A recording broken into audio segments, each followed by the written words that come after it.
The general thinking about why people cheat on a committed relationship is that there's a problem with either the cheater or the relationship.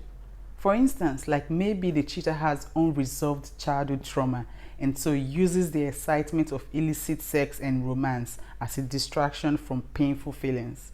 Or maybe the primary relationship lacks sexual fire or emotional intimacy, and so the cheater gets a one-night stand or an affair to fill the void.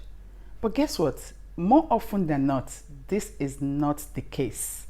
Because sometimes the cheater do have a great relationship that they enjoy each other's company. They are very much attracted to each other. The sex is good and there are no money or family problems.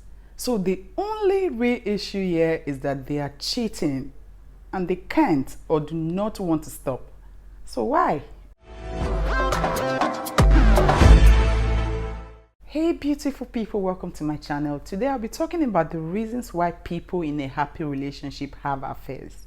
Before I continue, kindly hit the subscribe button if you are yet to, and do not forget to turn on post notification. So the first reason is self-exploration. Searching for a new sense of self is the most powerful reason these people cheat. For this type of cheater, infidelity is less likely to be a symptom of a problem. It's more often described as an expansive experience that involves growth, exploration, and transformation, more like freedom from who they have been. Interestingly, they usually don't want to change from who they are. They simply want to escape those constraints for a short while, to feel young again, to feel unburdened, to explore and experience life. When these people cheat, they are looking for a lost or long ignored aspect of themselves. It's not that they are trying to pull away from their partner. They just want to find something they have lost in themselves.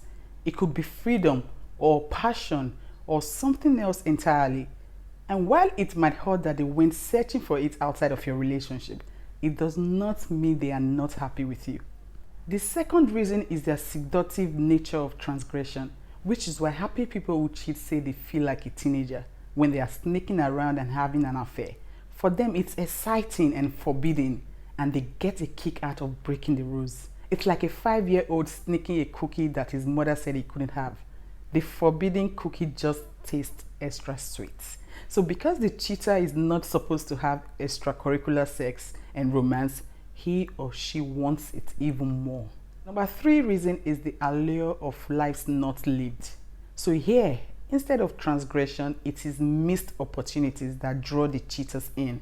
They think about the life they could have had if only they were not committed to you.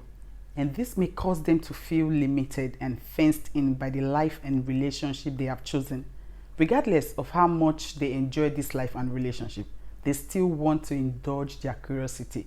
So they go for extracurricular sex to see who they might have been if they weren't committed to you. Again, this is a form of self-exploration where infidelity introduces the cheater to a stranger within. Number 4 reason is when they are feeling some kind of new emotions. So happy people who cheat may do so to experience new emotions. Men can be especially vulnerable to this, as they are often told as they grow up to repress their emotions. So over time, they learn to cowboy up and not feel any emotions. Unfortunately, in doing so, they could often express joy as sorrow and pleasure as pain.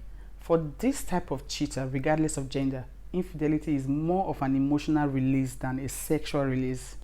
Number 5 is that cheating happens in every culture, even the type of culture where having an affair leads to stoning or worse. So there's got to be a reason for it, right?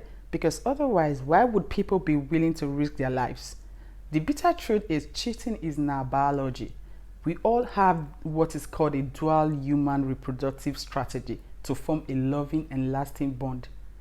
But this also creates a drive for adultery. That's because there's something to gain from it. For men, having another woman meant having more children, thereby having to pass on their DNA to the future. And then for women, an affair with another man was more like an insurance, should the case a man leaves her and she needed another man to protect and care for her. Although this type of cheater may not be common in our society today, but it is still there in our DNA. Number 6 reason is that everyone is vulnerable when it comes to love. And so at some point, we all find ourselves tempted.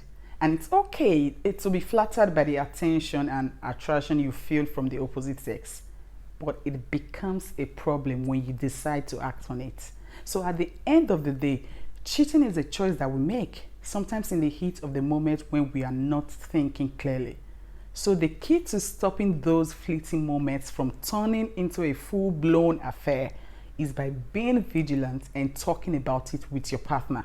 Tell your partner those fantasies you want to explore and try to do them with your partner. After all, you love them and you are happy with the relationship. So save yourself the stress of going outside and just get down on it with your partner. Thanks for watching today, and please subscribe to my channel and do not forget to turn on post notification.